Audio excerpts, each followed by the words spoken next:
Hello friends, welcome to GradyPie. I am Arham Doshi and let's get started. In this video, we'll be looking about ternary search.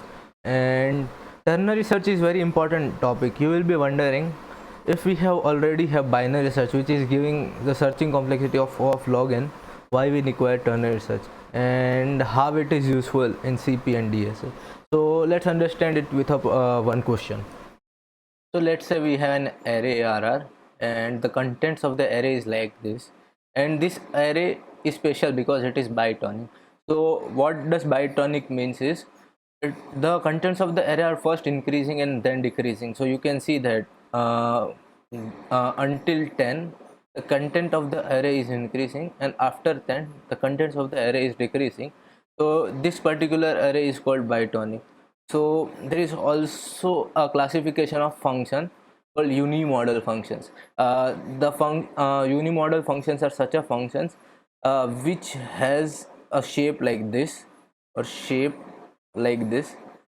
What does it mean is it has a peak or a trough in its graph, and we also have a bimodal function. This is similar to unimodal function, and the bimodal functions are like this. They have like two peaks or two troughs. And in unimodal function, as the name suggests, uni is one and model means peak, so they have like one peak. Okay, so in this question what we need to find is we need to find the point at which the trend changes, or the point which is having the highest value. So we can see that 10 is having the highest value and 10 is also the peak. In this case, how can we find the peak value? The simplest approach would be iterating all the elements and maintaining a counter or a variable and updating this with the max element, that is like this. And the complexity of this approach would be of n. Okay, and we need to improve this. Okay, so how can we apply binary search to our question? So one thing we can take from the shape of this function is the shape is like this or like this.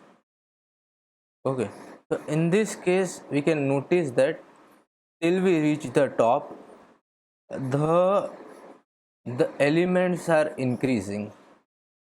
Okay, which also means that if we compare two adjacent elements, we can find that uh, the element at the left side would be less than the element at the right side. Or if we find the slope, then we can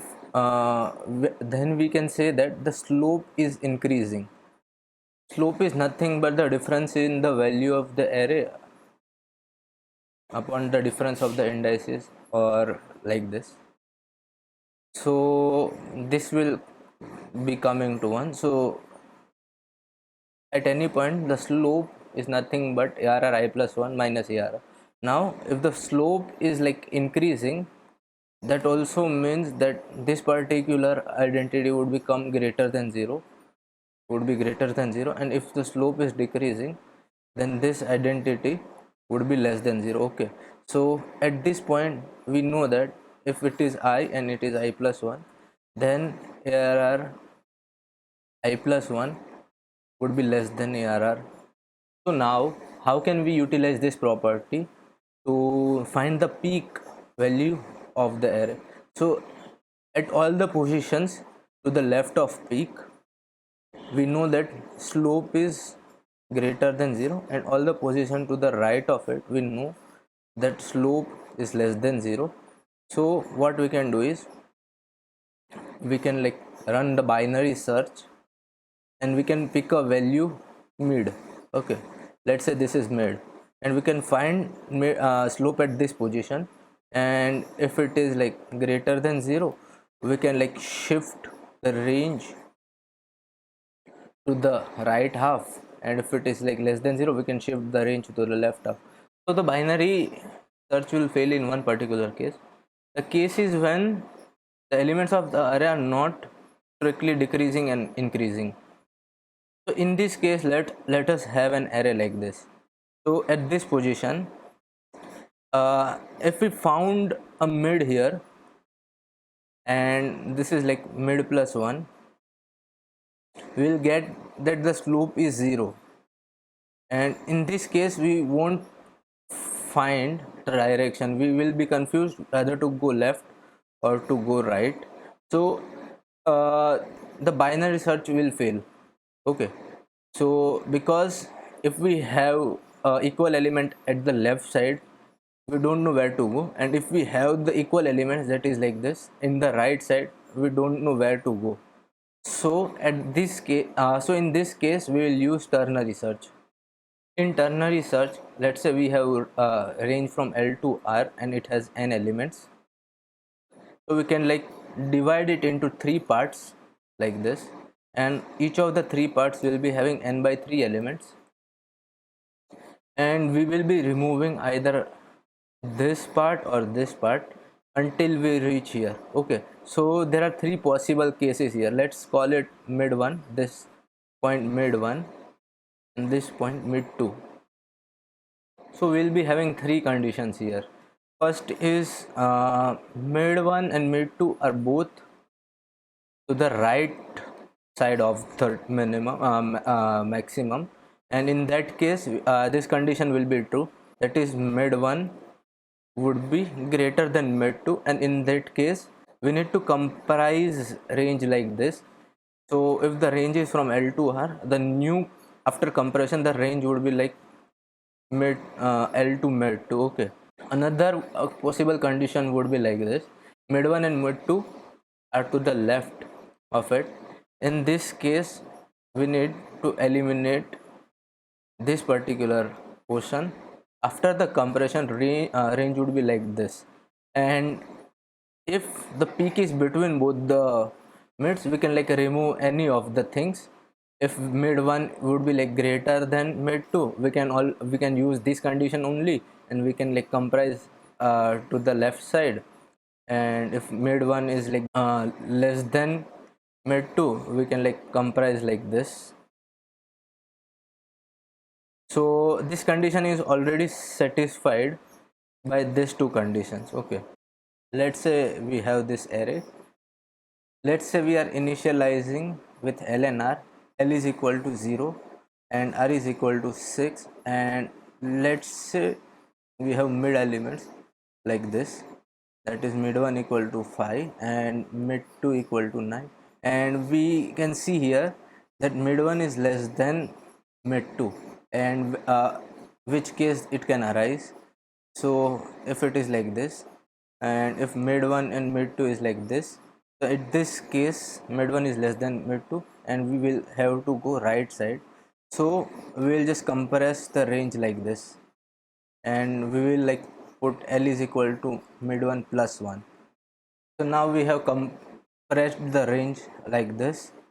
L is equal to 3 and R is equal to 6, and we can find mid 1 and mid 2 like this, and we can see here that mid 1 is greater than mid 2, and if we see it would be like this case, and we know that we have to go left side. So we can compress our range to like this, and this is our final range, and in this we know that this is our answer, so we can just return this value as answer. Okay, so let's see another example, another use case of ternary search. This was the main use case. We have an array that is sorted, and we need to find an element k in the array. Okay, in this case also we can use ternary search. So let's say this is mid 1 and mid 2. So if there are 3 possible cases, if like k is less than mid 1, then we can like compress the range in this half. If k is greater than m2, then we can like compress the range to this half, and otherwise we can compress the range to this particular middle section. Okay, so using this we can like each iteration we can reduce the range to n by 3.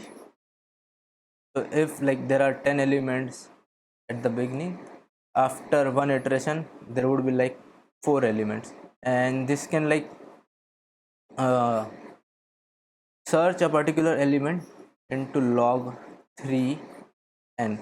But it is not like you can argue that this is better than binary search, but it is not, because the number of comparisons is greater than the comparisons in the binary search. Okay, so this was another use case. So now let's move on to the coding part. So I am just taking a bitonic array. The elements will be first increasing from -4, -5, 10 to 20 to 23, and then it will like decrease.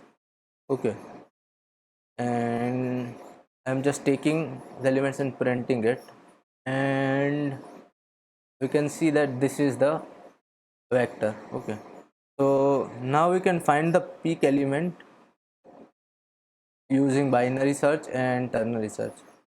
So let's see our ternary search function. Okay, we are just starting with range 0 to n.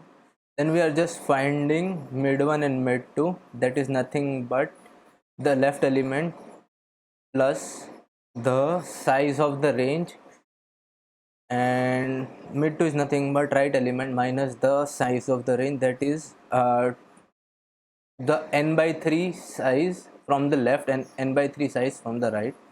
And we will find if mid 1 is equal to mid 2, that is we already have got the maximum element and we are at the peak, and there is only one element left, and we can just return that answer.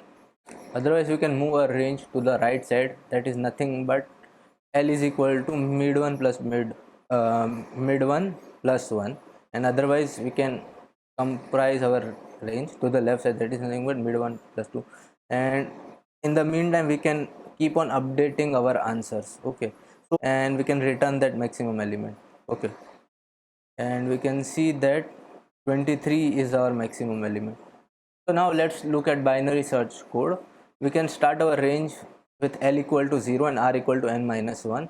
We can like find mid element, and it is like this.